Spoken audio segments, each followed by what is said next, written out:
Okay, I have a genuine question that I need someone to answer for me. So, my very first boyfriend, I don't even count him because we didn't date that long. But, you know, I with him. I liked him. He cheated on me. And it wasn't until after he cheated on me where I was like, oh my God, like, I like him, you know, I love him. My second boyfriend was my longest relationship and my last relationship. I remember somewhere in the middle, he like texted his ex and I was like, oh my God. It wasn't until after he texted his ex where I really started with him. And then we broke up. And it wasn't until he stopped giving me attention where I was like, I love this man. He was my first love. But when I was in a relationship with him, I didn't even see long term with him. Like, I liked him, but it wasn't like that. So my question is, what does that mean for me? What is the underlying issue? Why do I only with guys more when they do me? So I did this thought experiment on what the opposite of a patriarchy would look like, and came up with a really insidious thought experiment. The first is I took away all genuinely effective birth control from men and then gave them no reproductive rights after conception. Gave them the bulk of the dull, dirty, and dangerous jobs and some ridiculous percentage of workplace deaths, like 97%. Made them feel so disposable that 400 to 500% more men would commit suicide than women, and in the cases of divorce, 1,000%. Stigmatize their sexuality and their ability to express their emotions, and then I'd gaslight them and say that any man who would speak out about this hates women or is a misogynist. And it would... Wait a second. Hold on.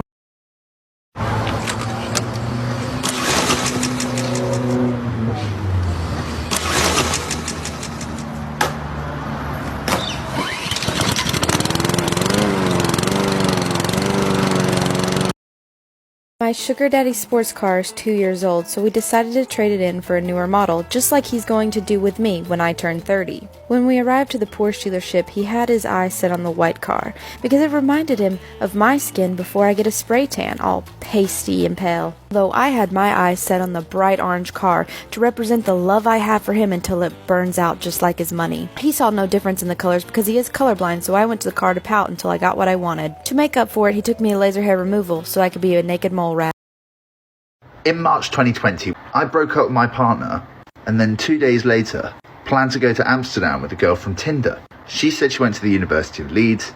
She said she was some Australian girl, only here for a year or something like that, and that she was going on holiday in Amsterdam. I said, F it, and I booked a ticket.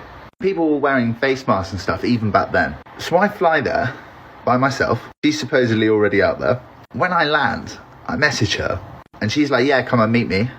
And when I get to Amsterdam City, she blocks me. I'm like, F***, I've just flown to a different country to go on a date, and I've been stood up. Not only did I get stood up, right, but I was staying in a hostel, because I'm a cheap bastard, with a load of Italian people who all had very bad coughs. And when I got back to the UK, I also had a very bad cough.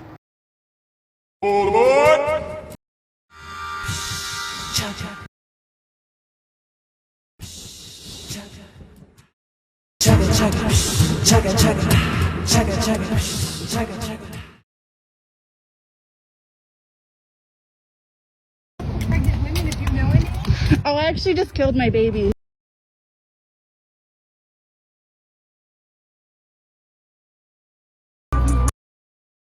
Unpopular opinion. I got my master's last year. I started paying on my student loans. I consider myself to be a pretty ambitious person.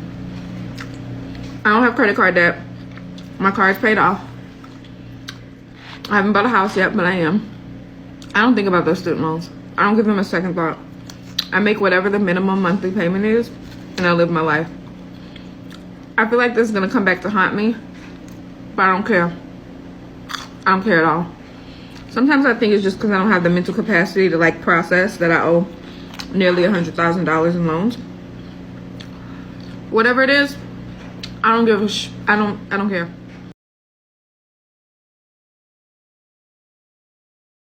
Malagadoola, metchicaboola, bibbidi bobbidi.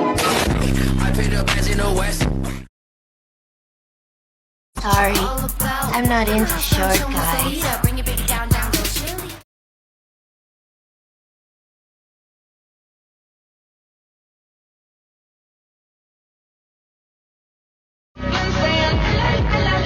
Guys, I am blown away. My buddy from high school sent me this on Facebook, and this is literally my 10th grade English high school teacher, Mrs. Robinson, is on TikTok and has an OnlyFans. Are you kidding me? I can make all of my high school fantasies come true. So let's talk about why this super straight nonsense is problematic. First of all, being super straight isn't really real. Like Antifa Cog said, if you find women attractive, then you probably also find trans women attractive. And saying that you prefer someone assigned female at birth, like this trans man or this trans man, doesn't really make much sense if you're straight. As someone who's attracted to men, I've been attracted to trans men because they're men. Genitalia preference is totally different. You can prefer a kitty over a cucumber. If you're attracted to a trans woman, have sex with her, and it's going really great, you like her, and then you find out that she's trans, and that changes how you think of her, that indicates you have some internalized transphobia. That feeling alone does not make you a bad person, but what you choose to do with that feeling can make you a bad person. So working on yourself, trying to figure out why you feel that way, that's okay. If you go back and harass that woman, that makes you transphobic and a bad person. And at the end of the day, no one is forcing you to date trans women. This whole super straight thing doesn't accomplish anything. It's just a way of telling trans people that they're not wanted. Trans people have to go through so much. You're telling me they can't just open this app without seeing an entire movement dedicated to shitting on them?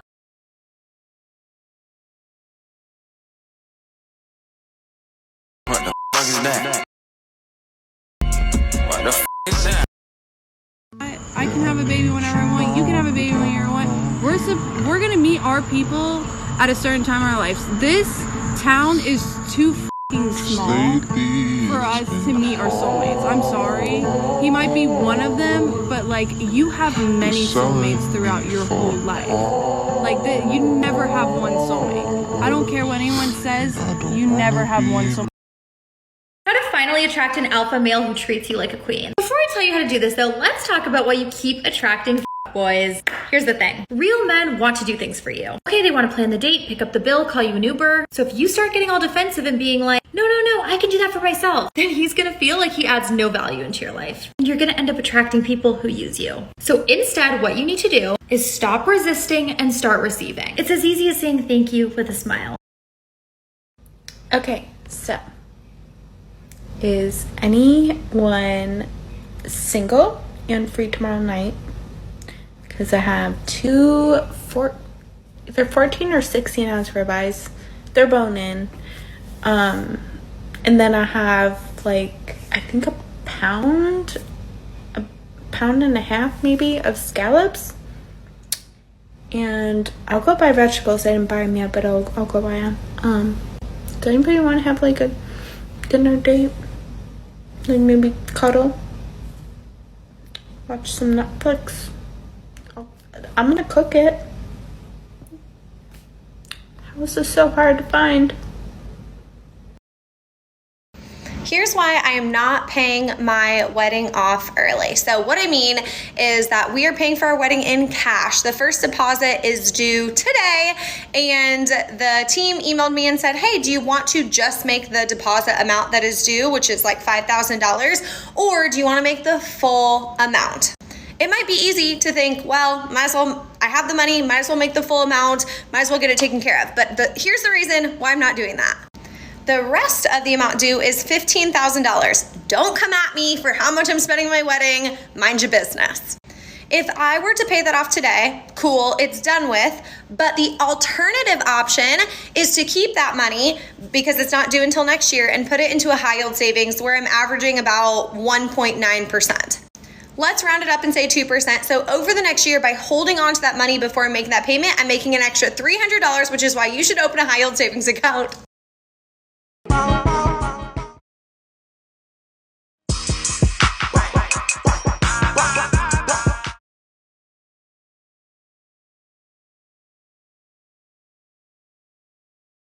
If you are in a sexless marriage or relationship, this is just your reminder that, while yes, you cannot force your significant other to sleep with you or be intimate with you, nor should you coerce them into it, because it's their body. They have autonomy over it. it goes both ways. Meaning, if you are in a monogamous relationship and they're saying that you can't see other people, but they're also not sleeping with you, they're now also controlling your body. So it's perfectly acceptable to leave the relationship if they're not willing to work on it.